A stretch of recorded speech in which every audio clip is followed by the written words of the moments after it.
অসম চৰকাৰৰ সাংস্কৃতিক পৰিক্ৰমা বিভাগৰ উদ্যোগত তথা নাজিৰা সমজিলা প্ৰশাসনৰ সহযোগত নাজিৰা মহাবিদ্যালয় খেলপথাৰত বিস্তৃত কাৰ্যসূচীৰে সুধাকণ্ঠ ডক্টৰ ভূপেন হাজৰিকাদেৱৰ চতুৰ্দশ মৃত্যুবাৰ্ষিকী উদযাপন কৰা হয়।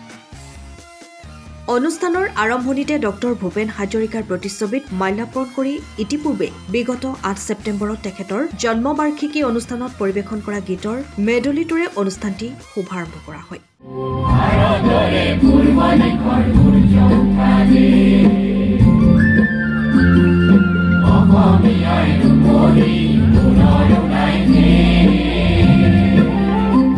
অনুষ্ঠানত মুখ্য অতিথি হিচাপে উপস্থিত থাকে নাজিৰা সমজিলা আয়ুক্ত প্ৰতিভা মেশ্ৰম, নাজিৰা সমজিলা আৰক্ষী বিষয়া তুষাৰ দেশাই, টাই আহোম উন্নয়ন পৰিষদৰ অধ্যক্ষ ময়ূৰ বৰগোহাঁই, নাজিৰা আৰু শিমলুগুৰি পৌৰসভাৰ সভানেত্ৰীক্ৰমে বৰ্ণালী চেতিয়া আৰু কবিতা মেছ। ইয়াৰ লগতে ভূপেন হাজৰিকাদেৱৰ আত্মীয় অজিত হাজৰিকাও এই অনুষ্ঠানত উপস্থিত থাকে। ইয়াৰ পিছতে নাজিৰা সমজিলাৰ নবীন প্ৰবীণ শিল্পী, ছাত্ৰ-ছাত্ৰী, বিভিন্ন বিভাগৰ বিষয়া কৰ্মচাৰী, সংবাদকৰ্মী আৰু গৰিষ্ঠ সংখ্যক সংস্কৃতিপ্ৰেমী জনগণেও সাঙুৰি প্ৰায় ৫০০তকৈও অধিক লোকে মানৱ শৃংখল সৃষ্টিৰে সুধাকণ্ঠৰ কালজয়ী গীত মানুহে মানুহৰ বাবে পৰিৱেশন কৰে।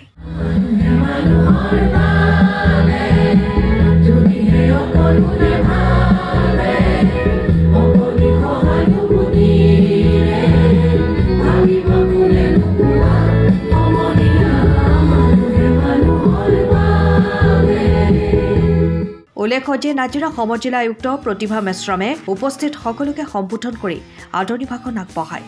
তদুপৰি টাই আহোম উন্নয়ন পৰিষদৰ অধ্যক্ষ ময়ূৰ বৰগোহাঁয়ে মুখ্য অতিথিৰ ভাষণ প্ৰদান কৰে। ये जो आज भूपेन हजारिका प्रोग्राम था 14th डेथ एनिवर्सरी का, इसका मेन था उनको ऑनर करना because he was the pride of Assam और उनको भारत रत्न मिला था। तो इसका मेन वो था उनको ऑनर करना और उनके जो गाने थे जैसे कि मानो है मनोहर बाबे और उनके जो गाने थे उसमें एक सोशल एलिमेंट अटैच था। और ये चीज़ें मुझे अभी रिसेंटली पता लगी हैं। मैंने उनके गाने अभी जब ये प्रोग्राम हुआ तो I started listening to his songs. तो उनके गाने सिर्फ लोगों को एंटरटेनमेंट और म्यूजिकल पर्सपेक्टिव से नहीं बट एक कल्चरल उनमें लेगेसी थी और एक सोशल उनमें एलिमेंट था कि people should be there for each other. तो आई थिंक उनकी जो स्पिरिट है इन गानों के through we are just trying to imbibe all those कि आज के टाइम पे भी वो सब इतना रेलेवेंट है और उन सबको आज के टाइम पे भी हम अपने लाइफ में जितना डेली लाइफ में हम उनको इम्बाइब करके एक एज अ गुड ह्यूमन हम वेलफेयर में काम कर सकते हैं।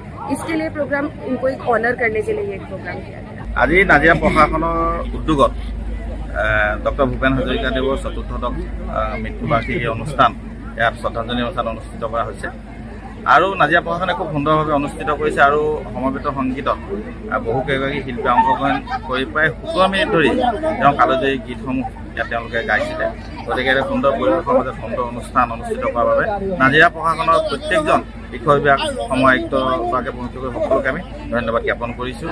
তাৰ উপৰিও আমাৰ নাজিৰা পৌৰসভা আৰু শিমলুগুৰি পৌৰসভাৰ উদ্যোগত আমাৰ মৰমৰ শিল্পী হিয়াৰ আমুটো আমাৰ জুবিন গাৰ্গ ডাঙৰীয়া আজি প্ৰতিমূৰ্তি এটা নিৰ্মাণৰ সিদ্ধান্ত গ্ৰহণ কৰা হৈছে।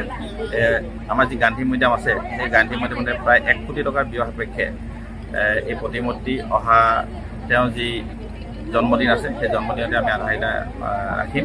গতিকে এই অনুষ্ঠানৰ যোগেদি আপোনালোকৰ যোগেদি আমি সমূহ নাজিৰাবাসী ৰাইজক সেই অনুষ্ঠানত উপস্থিত থাকিবৰ কাৰণে আমি অনুৰোধ জনাইছোঁ। আৰু আমি দেখিছোঁ বহু মানুহে মানুহে নিজৰ জীৱনৰ কাহিনীও জুবিন গাৰ্গৰ কথা এষাৰো লিখি পোৱা নাছিলে। এনেকুৱা মানুহ আজিৰ তাৰিখত গোটেই বিষয়টো ৰাজনীতি কৰিব লাগিছে। ৰাতিপুৱাৰ পৰা গধূলিলৈকে অকল জুবিন গাৰ্গ ডাঙৰীয়া বিভিন্ন ধৰণৰ কথা কৈ চৰকাৰ সমালোচনা কৰি মন্তব্য দিয়া দেখিবলৈ পাওঁ। কিন্তু আজি ডক্টৰ ভূপেন হাজৰিকাদেৱৰ যি শ্ৰদ্ধাঞ্জলি অনুষ্ঠান এই শ্ৰদ্ধাঞ্জলি অনুষ্ঠানত উপস্থিত থাকিবলৈও তেওঁলোকৰ সময় নহয়। কিন্তু ভাবিছে এইটো অনুষ্ঠানত উপস্থিত থাকিলে হয়তো ভোটৰ অংক নিসিজিব। তেনেকৈ হ'লে তেওঁলোকে এই ধৰণৰ যি মনোভাৱেৰে আজিৰ তাৰিখত যিসকলে ভুৱা সাংস্কৃতিক প্ৰেমী হৈ ৰাজনীতি কৰিবলৈ আগবাঢ়ি গৈছে, ৰাজনীতি পথাৰখনকো তেওঁলোকে মূল্যায়ন কৰিছে, এনেধৰণৰ মানুহৰ পৰা নাজিৰাবাসীক আমি সাৱধান থাকিবলৈ অনুৰোধ জনাইছোঁ।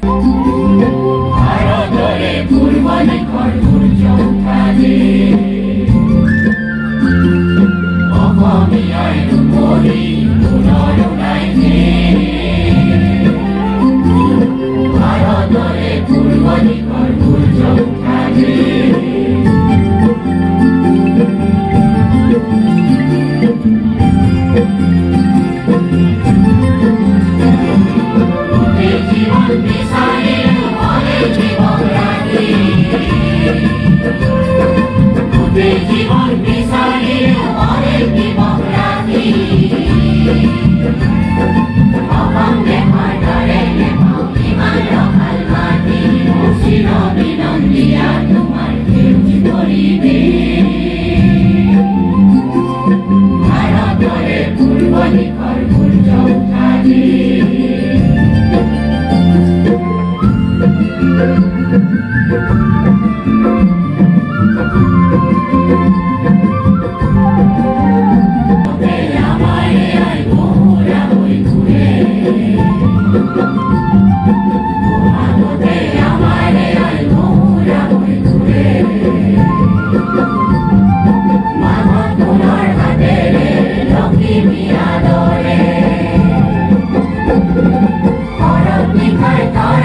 নাজিৰাৰ পৰা নয়নমণি ভৰদ্বাজৰ ৰিপৰ্ট টাইম অফ আছাম সময়ৰ খবৰ সময়ত পাবলৈ ফলো কৰক টাইম অফ আছাম।